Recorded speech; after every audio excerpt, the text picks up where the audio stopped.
ఈనాటి కథ పేరు మతిమరుపు. కమలాపురం అనే గ్రామంలో సుందర్ అనే కుర్రాడు ఉండేవాడు. అతను చురుకైనవాడు, కానీ అతనికి మతిమరుపు ఎక్కువగా ఉండేది. సుందర్ మతిమరుపు పట్ల తల్లిదండ్రులు ఆందోళన చెందసాగారు.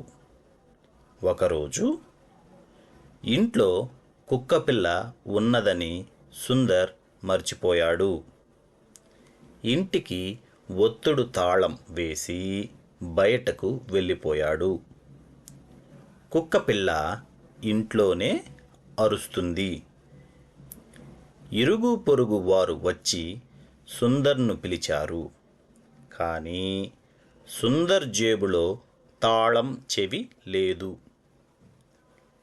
ఇంటికి తాళం వేసే ముందు ఇంట్లోనే తాళం చెవి మంచం పైన మర్చిపోయాడు. కిటికీలో నుండి చూస్తే కుక్కపిల్ల ఇంటిని చిందరవందర చేయసాగింది. ఏమి చేయాలో తోచక తాళం పగలగొట్టగా కుక్కపిల్ల బయటకు పరుగులు తీసింది. ఇంట్లో వస్తువులన్నీ పాడైనాయి. అతని తండ్రి కోపంతో సుందర్ను కొట్టాడు. ఈ విషయం పాఠశాల ఉపాధ్యాయుడికి తెలిసి మరుసటి రోజు వారి ఇంటికి వచ్చాడు. సుందర్ మతిమరుపు పోవాలంటే తిట్టడం, కొట్టడం మార్గం కాదు. అతనికి ప్రతి విషయం ప్రేమగా చెప్పాలి. మీరు ప్రతిరోజు క్రమం తప్పకుండా బడికి పంపండి. మేము అతని మతిమరుపు పోయే విధంగా ప్రేమగా ఆటపాటలతో పాటు చదువు నేర్పిస్తాము అని చెప్పారు. దానికి తల్లిదండ్రులు కూడా అంగీకరించారు. మరి సుందర్ మతిమరుపు ఎలా సరిచేస్తారో ఆలోచించండి.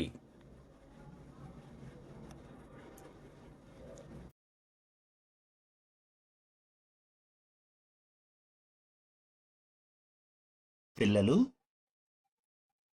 పాఠ్యాంశం నందు గల పదాలను చదవండి మరియు రాయండి. సుందర్, కమలాపురం, మతిమరుపు, తల్లిదండ్రులు, కుక్కపిల్ల, ఒత్తుడు తాళం, ఇరుగు పొరుగు, తాళం చెవి, మంచం, కిటికీ, చిందర వందర,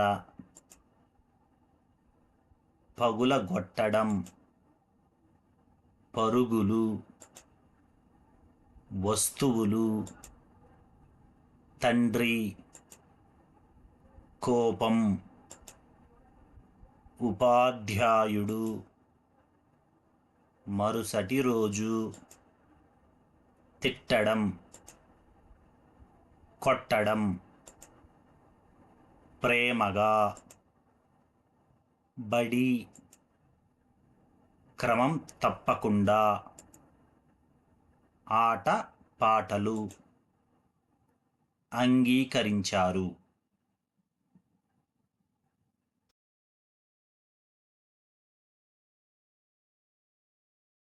పిల్లలు, ప్రశ్నలకు సమాధానాలను గుర్తించండి.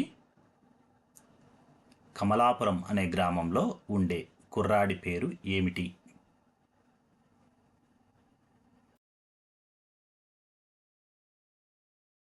సుందర్ చురుకైన వాడే, కానీ అతనికి ఉన్న ముఖ్యమైన లోపం ఏమిటి?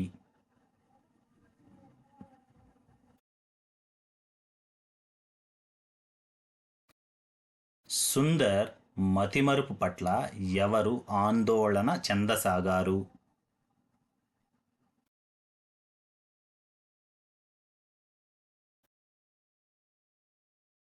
ఒకరోజు సుందర్ ఇంట్లో ఏ జంతువు ఉన్నదని మర్చిపోయాడు.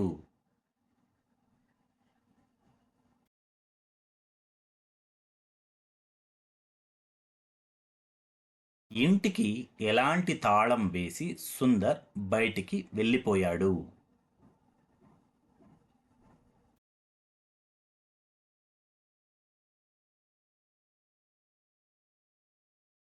సుందర్ ఇంట్లో మర్చిపోయిన వస్తువు ఏమిటి?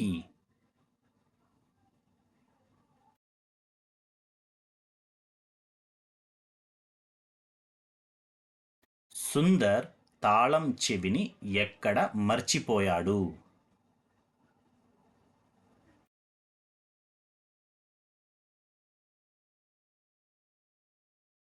సుందర్ ఇంటికి తాళం వేసిన తరువాత లోపల నుండి అరుస్తున్నది ఎవరు?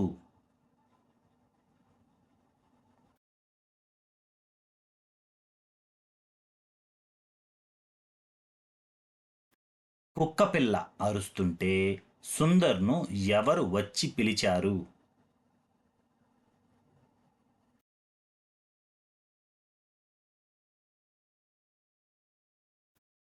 కిటికీలో నుండి చూస్తే కుక్కపిల్ల ఇంటిని ఎలా చేయసాగింది?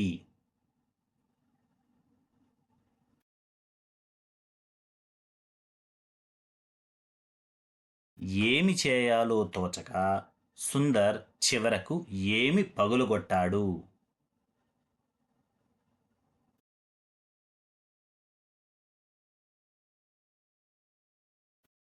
తాళం పగులగొట్టిన తరువాత కుక్కపిల్ల ఏమి చేసింది?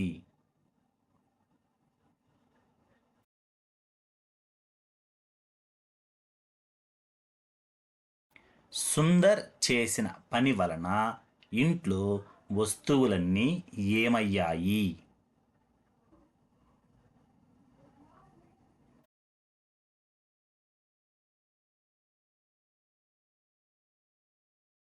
ఇంట్లో వస్తువులు పాడైనందుకు సుందర్ను కోపంతో ఎవరు కొట్టారు?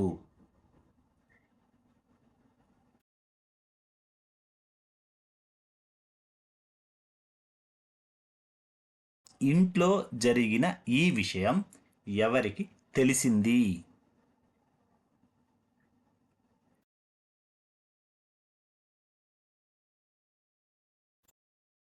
ఈ విషయం తెలిసిన తరువాత ఉపాధ్యాయుడు వారి ఇంటికి ఎప్పుడు వచ్చాడు?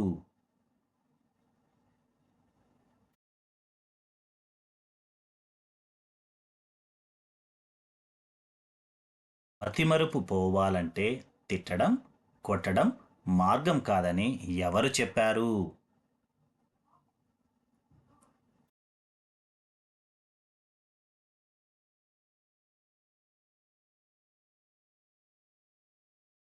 మతిమరుపు పోవాలంటే అతనికి ప్రతి విషయం ఎలా చెప్పాలని ఉపాధ్యాయుడు సూచించాడు?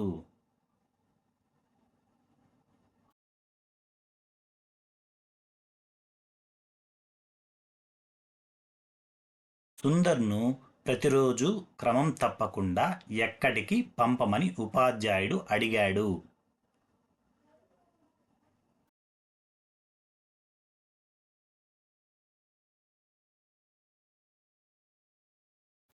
సుందర్ మతిమరుపు పోయే విధంగా దేనితో పాటుగా చదువు నేర్పిస్తామని ఉపాధ్యాయుడు చెప్పాడు?